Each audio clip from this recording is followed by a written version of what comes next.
Saudara, penuntasan RUU perampasan aset bukan kali ini diserukan. Kali ini kembali didesak oleh Wakil Presiden Gibran Rakabuming. DPR pada Januari lalu sudah memulai pembahasan RUU perampasan aset. Lalu faktor apa yang bisa membuat RUU ini cepat selesai atau ada apa sajakah faktor penghambatnya? Kita ulas bersama dengan Wakil Ketua Badan Legislasi DPR fraksi Golkar Ahmad Doli Kurnia, kemudian ada Komisioner KPK 2015-2019 Saud Sitomorang, dan tenaga ahli utama Badan Komunikasi Pemerintah Kurnia Ramadana. Selamat pagi Bang Doli, Pak Saud, dan juga Mas Kurnia. Selamat pagi Mbak, Assalamualaikum. Waalaikumsalam warahmatullahi wabarakatuh. Assalamualaikum warahmatullahi wabarakatuh. Waalaikumsalam. Saya ke Bang Doli dulu. Bang, ini kan dikatakan DPR udah mulai nih pembahasannya, draftnya pada pertengahan Januari lalu. Update-nya seperti apa perkembangannya?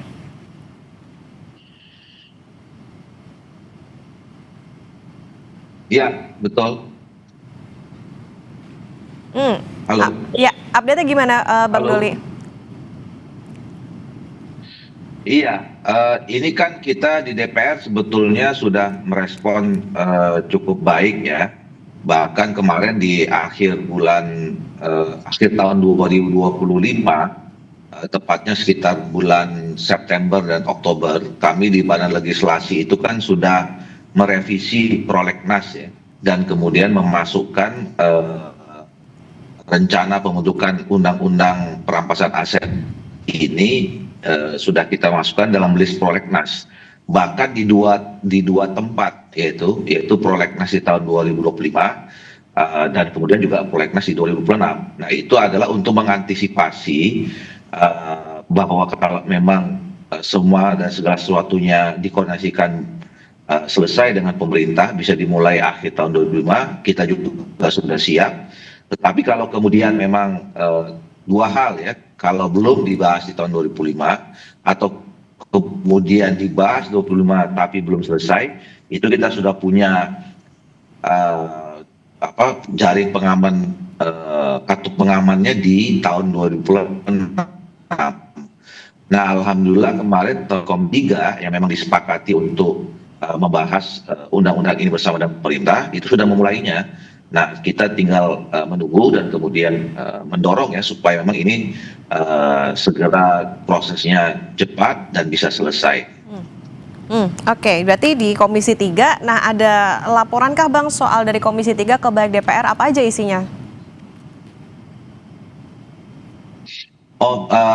Kan biasanya proses di DPR itu ketika inisiatif atau penyerahan pembahasannya diserahkan ke masing-masing komisi, yaitu sepenuhnya materi ya, dan apalagi itu kan dimulai nanti dari draft naskah akademik dan draft rancangan undang-undang yang itu dilakukan oleh Badan Keahlian Dewan. Tentu nanti sudah ada pembahasan di teman-teman Komisi 3 yang kita serahkan. Nah, jadi materinya sepenuhnya. Ya, Bang Doli? Oke, mungkin saya ke Mas Kurnia dulu. Mas Kurnia, ini kan tadi dikatakan oleh Bang Doli, ini sudah masuk prolegnas dan juga nantinya akan dibahas di Komisi 3, artinya ditekelnya oleh Komisi 3. Nah, tiba-tiba juga Wapres... Mereka bisa disahkan rancangan undang-undang itu. Ya. Oke, Mas Kurnia, nah tiba-tiba Wapres Gibran bicara soal perampasan aset dan koruptor harus dimiskinkan. Apakah ini juga menjadi suatu sinyal keseriusan begitu dari DPR akhirnya juga membahas ini, akhirnya melanjutkan ini? Apa latar belakangnya juga sehingga Wapres Gibran ini mengatakan atau membuat semacam rilis begitu soal keseriusan RUU perampasan aset ini? Iya, ada 3 kondisi yang melatar belakangi pernyataan Mas Wapres beberapa waktu lalu tentang urgensi pengundangan undang-undang perampasan aset. Pertama, itu terkait dengan temuan dari survei indikator pada pekan lalu yang menempatkan aspek pemberantasan korupsi sebagai elemen kepercayaan tertinggi terhadap kerja-kerja pemerintah. Kondisi kedua adalah terkait dengan indeks persepsi korupsi yang pekan lalu juga dilansir oleh Transparansi Internasional. Ada aspek perbaikan dan evaluasi di lingkup pemerintah dalam merumuskan kebijakan pemberantasan korupsi. Kemudian yang ketiga, Mbak Okta, terpenting rancangan undang-undang perampasan aset sebagaimana disampaikan oleh Mas Wapres bukan baru ini saja bergulir. Undang-undang ini sudah menjadi tunggakan legislasi sudah sangat lama. Maka dari itu, pemerintah dalam hal ini tidak hanya Mas Wapres, pernyataan Mas Wapres itu selaras dengan pernyataan Presiden berulang kali yang juga mendesak agar undang-undang perampasan aset ini segera diundangkan.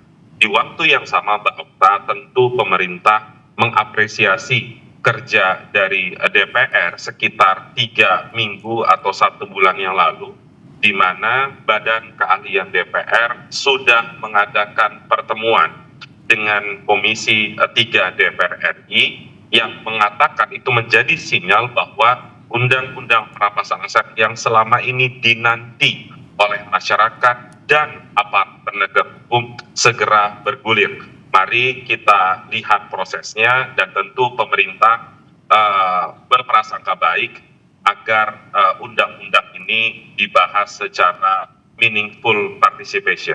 Demikian, Pak. Oke, jadi tunggakan legislasi. Lantas Pak Saud, ini artinya apakah melihat juga bahwa RUU perampasan aset ini akan dikebut karena udah dapat ini juga nih dorongan juga nih dari Wapres? Ya, nggak ada gunanya ya, useless aja dia ngomong-ngomong kayak gitu. Karena gini loh, kalau kamu lihat itu indeks persepsi korupsi kita turun dari 30 kemarin 37 kalau kemudian jadi 34 itu sekelas Nepal itu kan. Cara korupsi itu Anda harus bicara apa yang disebut dengan persoalan-persoalan korupsi. Kalau bicara korupsi itu adalah by definition adalah kekuasaan. Nah, kalau kita lihat indeks persepsi korupsi yang diukur oleh Persi di Hong Kong itu, political risk economics di Hong Kong turun dari 38 turun ke 35, itu gede banget itu turunnya, dari 38 turun ke 34 ya. Turun 4 gede banget. Apa yang dinilai di situ? Yang dinilai itu adalah kepala negara, wakil kepala negara, DPR, polisi, tentara, militer, hakim, jaksa, semua itu dinilai gitu loh. Itu turunnya paling gede itu. Ya, dari PRT itu turunnya paling gede itu perilaku. Baru kemudian varietas demokrasi juga turun. Kemudian kita bicara skriptra, ya, bicara strikta, bicara sertanya undang-undang ini. Jadi kan undang-undang ini bicara skripta, tertulisnya gimana masih debat. Strikta, bagaimana benar bisa menjarakan orang juga masih debat. Serta apa bisa meyakinkan. Kita kan punya pengalaman undang-undang pencucian uang. Mandul, nggak ada bicara apa. Tiap tahun itu PPATK ngelapor tuh. Nanti ini ada badan baru bikin lagi sama gitu. Jadi persoalannya adalah ini bukan kita bicara siapa nyanyi apa. Kita nggak urusan sama kucing kurap, kucing garong apa pokoknya bisa berantas korupsi. Tetapi yang menjadi persoalan adalah ini kan jadi gimmick gitu loh. Ini dari badang jualan nih. Isu perampasan aset ini kan barang jualan. Setiap mau kampanye pasti begini. Kan kemarin dikirim juga tuh ke Mas Doli tuh. Mas Doli masih di komisi waktu itu. Dikirim juga tuh tahun kemarin menjelang kampanye. Nggak jadi-jadi juga kan. Jadi hanya untuk barang-barang jualan aja.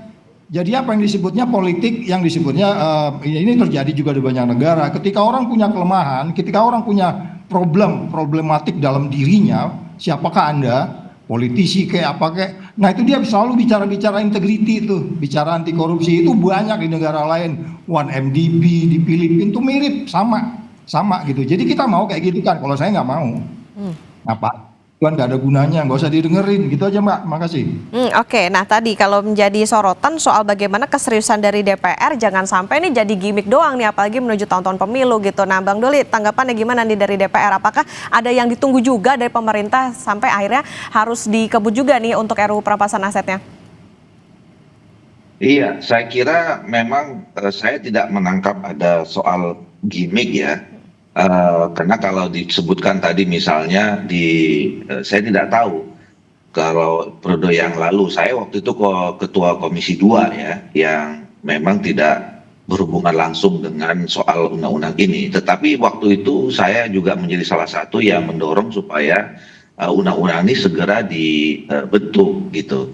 Dan saya lihat sekarang juga teman-teman di DPR juga sangat serius untuk berupaya segera melakukan pembahasan dan menyelesaikan ini semua. Ya tinggal memang harus kita kawal ya, nggak bisa memang kemudian taken for granted, diserahkan kemudian dibiarkan begitu saja gitu. Memang betul tadi harus ada keterlibatan publik ya.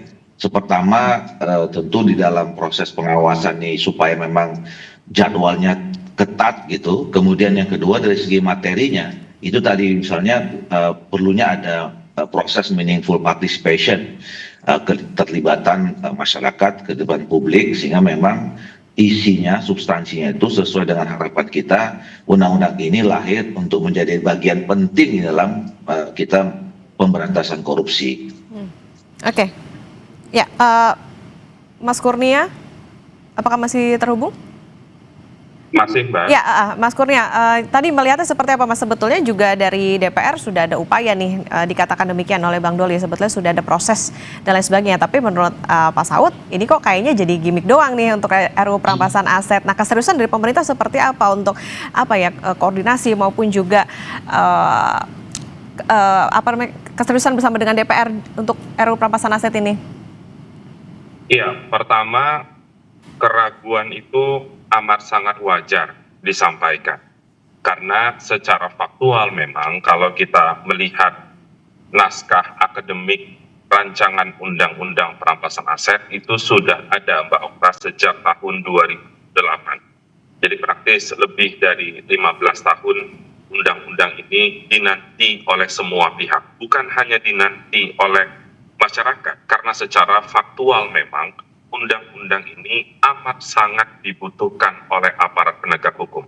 Mbak Okta, saya ingin sederhanakan sedikit apa sebenarnya RUU perampasan aset ini. Kalau kita bicara tentang penegakan hukum tindak pidana korupsi, selama ini berfokus pada penegakan hukum orang, pelaku, individu, in persona.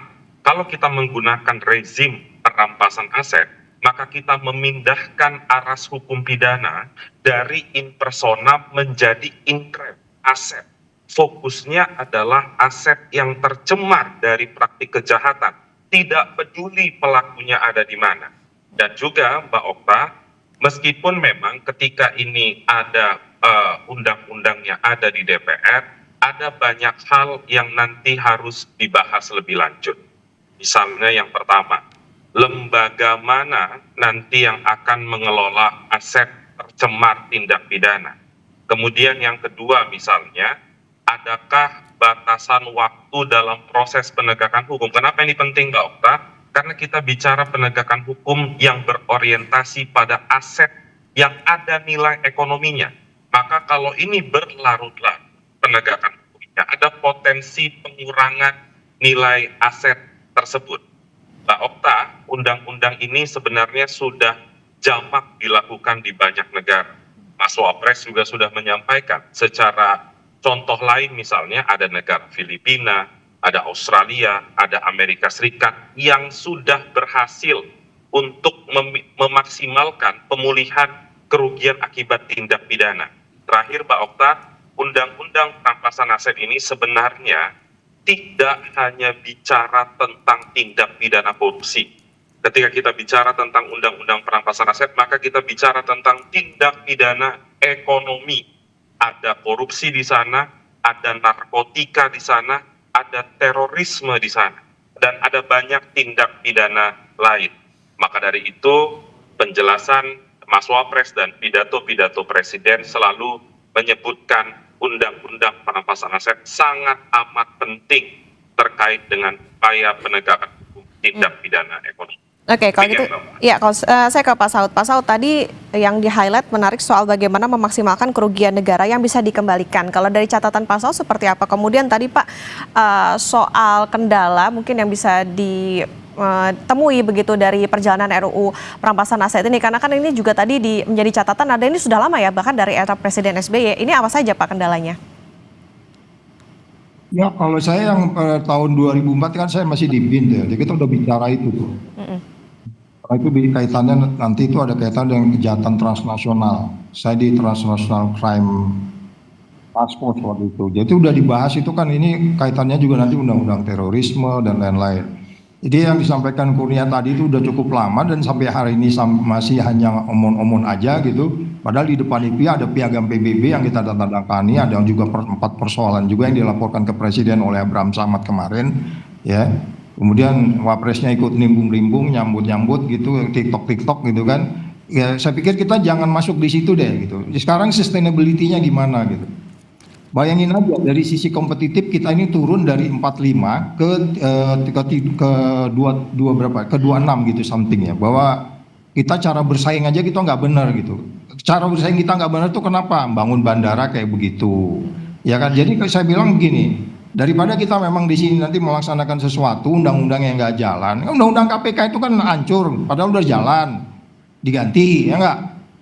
Sekarang yang bersangkutan ngomong mau balikin lagi, mau ikut rimbung lagi gitu, ya kan? Terus kemudian undang-undang pencucian uang, ada badan PPATK, begitu juga tiap bulan, tiap tahun dia lapor. Suspicious transaction ada tuh, segepok itu, nggak ditindaklanjuti. Ini sama, ini nanti gini juga gitu. Jadi maksud saya gini loh. Udah kembaliin dulu undang-undang KPK-nya biar kita beresin lagi deh negeri ini, jangan percaya yang lain dah, ya. Kita kembalikan dulu undang-undang KPK-nya. Kemarin itu udah ngomong tuh Abraham Samad ke Presiden balik dari luar negeri bikin perpu, kita beresin semua, nanti kita benahin semua.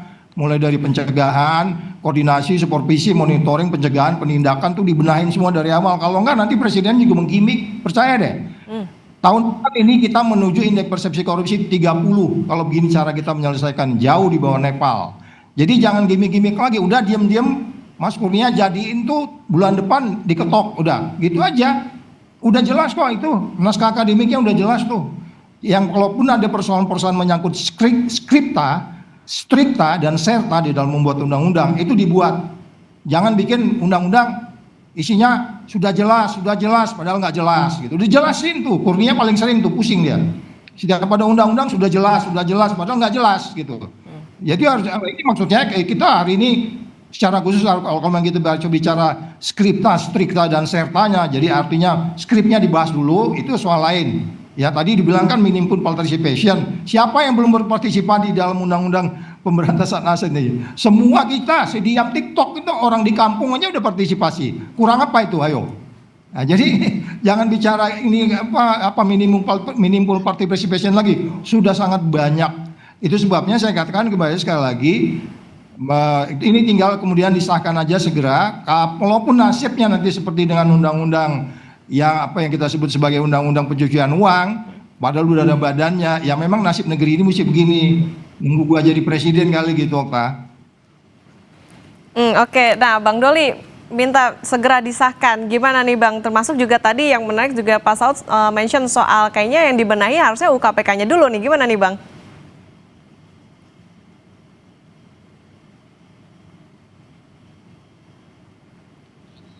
Bang Doli?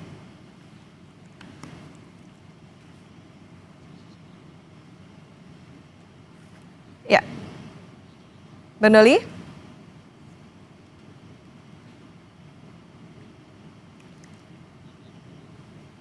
Oke, kalau gitu saya ke Mas Kurnia dulu deh. Ya, Bang Doli, apa sudah terhubung?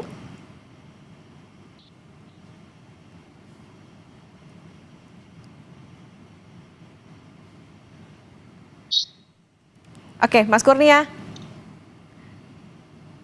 Halo, ya. Ya, kalau gitu saya ke Mas Kurnia. Mas Kurnia tadi kalau ya. Halo. Iya, Bang Doli sudah terhubung ya? Halo. Oke, saya ke Mas Kurnia dulu deh kalau gitu, karena sambil menunggu Bang Doli. Mas Kurnia tadi menarik soal bagaimana Pak Saud bilang ya dorongannya adalah harus segera disahkan nih gitu. Dan tadi juga soal bagaimana pembenahan tidak hanya dari segi RUU perampasan aset yang sampai dengan saat ini, kalau tadi sempat dibilang jadi gimmick aja, tapi juga pembenahan dari RUU yang lain yang misalnya saja kayak KPK tadi dikembalikan ke UU yang lama begitu. Tanggapan Anda? Iya, soal pernyataan Pak Saud itu urgensi pengundangan undang-undang perampasan aset sulit dibantah. Mengapa? Karena Pak Saud adalah mantan pelaku sejarah, sebelumnya adalah pimpinan penegak hukum. Sehingga Pak Saud tahu betul betapa pentingnya Undang-Undang Perampasan Aset hari ini. Mbak Okta, saat ini penegakan hukum pemberantasan korupsi mengalami kondisi yang stagnan. Dalam konteks stagnan, legislasinya seperti ini logikanya. Dengan undang-undang existing hari ini, ketika ada pelaku korupsi yang kabur menjadi buronan, di waktu yang sama penegak hukum itu mengetahui ada aset yang bersangkutan di sekitaran, misalnya di sekitaran Indonesia, dan tahu lokasinya ada di mana. Dengan undang-undang existing sangat amat sulit untuk merampas aset tersebut. Jadi sederhananya aset di depan mata, pelakunya kabur, itu susah untuk ditindak. Tapi dengan rancangan undang-undang perampasan aset, itu bukan persoalan yang sulit. Mengapa? Karena lagi-lagi penegakan hukumnya fokus pada aset yang tercemar dari praktik kejahatan, tidak peduli pelakunya ada di mana. Dan ini juga Mbak Okta merupakan turunan dari konvensi PBB melawan korupsi, ANKEK, di mana Indonesia salah satu pesertanya yang dimandatkan untuk segera merumuskan apa yang disebut dengan istilah non-conviction based asset forfeiture, yang artinya adalah penegakan hukum yang berfokus pada aset hasil kejahatan. Sekalipun Mbak Okta saat ini penegakan hukum di Indonesia tahun 2025 berusaha untuk mengikuti aras pidana modern pendekatannya aset.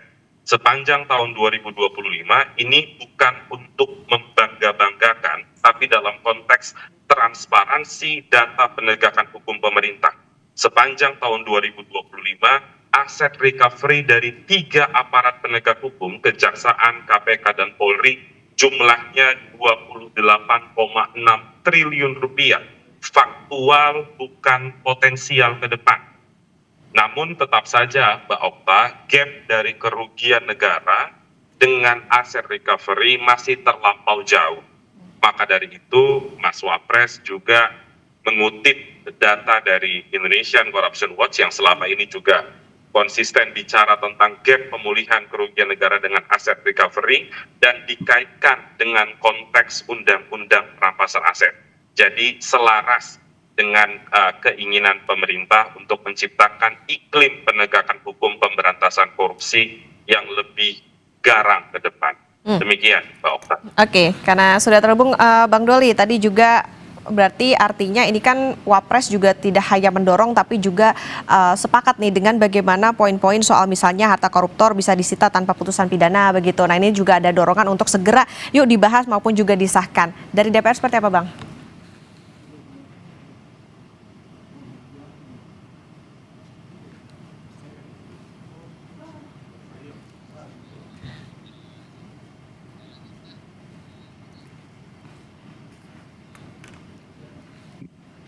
Oke, saya ke Pak Saud kalau begitu. Pak Saud, jadi dari sepanjang pembahasan ini tentunya kan tadi juga Pak Saud mention juga soal bagaimana gimmick ini juga nggak lepas dari bagaimana partai politik yang berada di DPR. Jadi ini dilihatnya masih angot-angotan kah atau seperti apa Pak Saud di tingkat DPR nih? Ya, kali lagi saya mengatakan gini loh ya, saya nggak deal sama orang-orang yang punya background apapun gitu. Kalau dia memang mau mencintai negeri ini, kemudian supaya kita pelan-pelan secara bertahap bisa seperti negara tetangga atau negara-negara yang punya rasa cinta terhadap tanah air, ya jelaslah para koruptor ini mana cinta tanah air, itu menyengsarakan orang kok. Itu kan sekarang banyak orang bunuh diri di bawah itu bukan karena sesuatu yang kemudian dia tekan ke keluarga, karena negara nggak memperhatikan rakyatnya, karena negara sibuk ngurusin koruptor gitu. Jadi sekali lagi apapun yang disampaikan siapapun gitu ya, tetapi kalau kita bicara ke belakang, kita ini kan bukan baru Mbak hidup di Indonesia. Hari per hari ini kita catat semua kegiatan orang. Hari per hari walaupun nggak kita catat, kita buka data di digital itu terlihat semua. Orang-orang tidak konsisten dengan ucapan, tindakan, dan pikirannya. Jadi kita kan nggak mau masuk muter-muter di situ gitu. Jadi kalau ada orang mau bicara seperti itu, ya kita tanda tanya, ini apa? Anda mau ngapain? Kenapa saat Anda bicara? Kenapa saat Anda menjabat tidak melakukan? Itu kan jadi pertanyaan. Nah sekarang Anda menjabat, lakukan aja, nggak usah ngomong-ngomong gitu loh. Jadi sekali lagi ya tinggal Wapresnya ngomong sama presidennya, duduk baik-baik, ini gimana negara sengsara ini pasar modal kayak begini, ya mau diapain? Segera yang prioritas ini bentuk tim anti korupsi. Timnya aja sekarang coba, timnya di mana? Saya nggak ngeliat nih. 3 institusi yang ada ini mereka koordinasi, supervisi, monitoring, pencegahannya benar-benar memiliki suatu society atau katakanlah community yang baik. Enggak, saya nggak lihat tuh. Agak berbeda kan. Makanya kenapa ribut Thomas Lembong, Ibu Ira, Nadiem, terus ada lagi Pertamina sekarang itu kan kemana-mana ceritanya. Coba tonton tuh semua, masyarakat menilai. Masyarakat ini lebih wisdom loh daripada 400 orang di DPR sana. Jelas masyarakat lebih wisdom, mereka lebih logik, mereka lebih bebas konflik kepentingan, mereka lebih objektif, mereka nggak punya nilai-nilai yang tidak jujur untuk meneruskan membangun dengan baik gitu ya kan, yang disebutnya wisdom crowd itu pastilah lebih wisdom itu tadi, makanya meaningful participation itu sudah dilakukan, meaningful participation itu bahkan udah ngomong orang di TikTok. Kurang apa di situ? Katakan yang ngomong itu tukang becak sekalipun, dia ngerasakan di bawah. Atau kemudian ada TikTok seorang menteri gitu, dia udah mau ngomong gitu. Jadi saya katakan informasi itu udah cukup. Tinggal kita memastikan bagaimana ini dijalankan, kemudian selesai pemerintahannya 5 tahun, indeks persepsi korupsinya bisa di atas Malaysia. Punya target dong, coba tanya, punya target nggak pemerintah sekarang? Saya belum pernah dengar mereka punya target, berapa indeks persepsi korupsi. Karena itu ukuran. Dari 9 lembaga itu harus disasar satu-satu. Persaingan gimana, pasar modal gimana, lingkungan hidup bagaimana, polisi gimana, tentara gimana, ya kan? Hakim, jaksa itu kan nggak ada format-format itu, ya kan? Kemarin kan udah kejadian, udah dinaikin gaji masih kena OTT.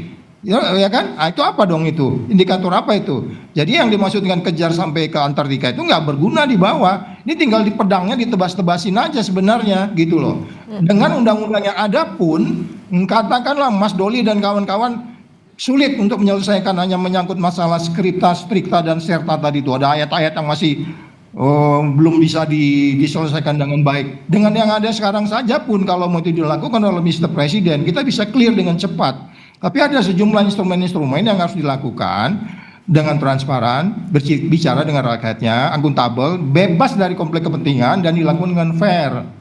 Ya kan? 3 penegak hukum ini kan sekarang isunya tidak fair. Dikasih senjata baru, makin tidak fair. Itu yang ditakutkan kan sekarang. Yang ditakutkan oleh teman-teman di gedung sana DPR kan itu, termasuk ini digunakan jangan-jangan untuk nyikat kita nih, padahal kita nggak korupsi, kita ditekan. Nah, bagaimana kamu Ofta meyakinkan bahwa ini digunakan benar-benar sebagaimana KPK pernah saya berada 4 tahun di sana, kami nggak pernah menyasar politisi. Saya nggak pernah karena nggak suka seseorang saya kejar-kejar dia, enggak. Jadi itu yang jadi pertanyaan lain sebenarnya. Jadi itu yang menurut saya Presiden harus membentuk sebuah tim yang benar sebagaimana mereka bentuk Polri tadi, gitu Mbak. Oke, baik, Bang Doli tadi soal bagaimana yang jadi catatan adalah bagaimana konsistensi dari DPR, kemudian juga ada target nggak nih Bang? Karena ini kan yang jadi pertanyaan dan juga ditunggu-tunggu oleh masyarakat. Iya, saya setuju ya yang disampaikan oleh Bang Saud itu. Pertama saya mau tegaskan ini kan memang sekarang ini pemerintahan baru ya. Oke, boleh kita lihat bahwa pengalaman selama ini sudah pernah diajukan tapi tidak pernah dibahas dan dituntaskan gitu. Nah, tapi kalau kita lihat semangat dari pemerintahan ini, terutama Pak Prabowo ya, itu kan berkali-kali sudah menyatakan bahwa keinginannya untuk memberantas korupsi. Nah, tapi juga ternyata kita melihat fakta yang nggak bisa kita tutup mata gitu, bahwa indeks persepsi korupsi kita ini semakin hari semakin tidak baik gitu. Nah, ini PR yang sangat serius, menyambungkan artinya keinginan, niat baik, pernyataan-pernyataan itu menjadi kegiatan atau tindakan yang lebih konkret gitu. Dan saya setuju bahwa memang dalam rangka pemberantasan korupsi ini nggak bisa hanya kita menggantungkan kepada satu undang-undang yang disebut perampasan aset. Katakanlah misalnya ini undang-undang selesai ya, cepat gitu. Tapi kalau kemudian tidak didukung oleh sebuah ekosistem yang dibangun dengan baik untuk memberantas korupsi gitu ya, itu juga mungkin tidak bisa maksimal. Termasuk kemarin kan seminggu ini kita membahas isu soal apakah undang-undang KPK itu perlu direvisi. Saya kira kalau kita mendengarkan informasi dari tokoh-tokoh kritis yang ketemu Pak Presiden, itu kan memang sudah juga ada dinyatakan akan dilakukan penguatan ya kembali terhadap KPK kalau selama ini dianggap memang itu kurang maksimal kekuatannya, kira-kira begitu. Nah, jadi kalau kembali ke pertanyaan tadi, saya bersama dengan teman-teman Balik kemarin itu di dalam menyusun daftar prolegnas, ini kan adalah bagian dari komitmen pemerintah termasuk DPR merespon dari peristiwa Agustus. Ya, pada saat itu kan ini menjadi salah satu tuntutan dari masyarakat yang datang ke DPR. Ya, ada 8 kalau nggak salah pada saat itu, dan kita waktu itu juga berterima kasih kepada masyarakat yang datang dan kemudian memberikan waktu. Jadi kalau tuntutannya waktu itu kan ada yang segera reformasi DPR apa segala macam, tapi undang-undang perampasan aset ini diberi waktu 1 tahun pada saat itu. Nah, tentu saya kira ini harus menjadi pengingat ya kita semua, terutama kami pembentuk undang-undang DPR, bahwa nggak boleh nih janji kita sama masyarakat itu dalam waktu paling lama 1 tahun itu harus sudah selesai. Nah, dan tinggal saya kira teman-teman di Komisi 3 tahu persis kronologis ya sampai kenapa ini dimasukkan di prolegnas dan kemudian kapan tenggat waktunya. Nah, ini yang juga nanti kita bisa serahkan sepenuhnya kepada teman-teman Komisi 3 untuk segera bisa memproses, membahas, dan menyelesaikannya. Iya, pokoknya kita harapkan ada pembenahan, Bang, tapi juga bagaimana konsistensi dan willingness dari DPR untuk serius melanjutkan RUU ini juga ditunggu oleh masyarakat. Jangan sampai mandek lagi nih, kalau tadi harapannya tidak hanya jadi gimmick politik setiap tahun, kalau dari tadi kata Pak Saud. Terima kasih Wakil Ketua Balik DPR RI, fraksi Partai Golkar Ahmad Doli Kurnia, kemudian juga ada Komisioner KPK 2015-2019, Pak Saud Situmorang, dan tenaga ahli utama Badan Komunikasi Pemerintah, Mas Kurnia Ramadana. Selamat pagi, salam sehat.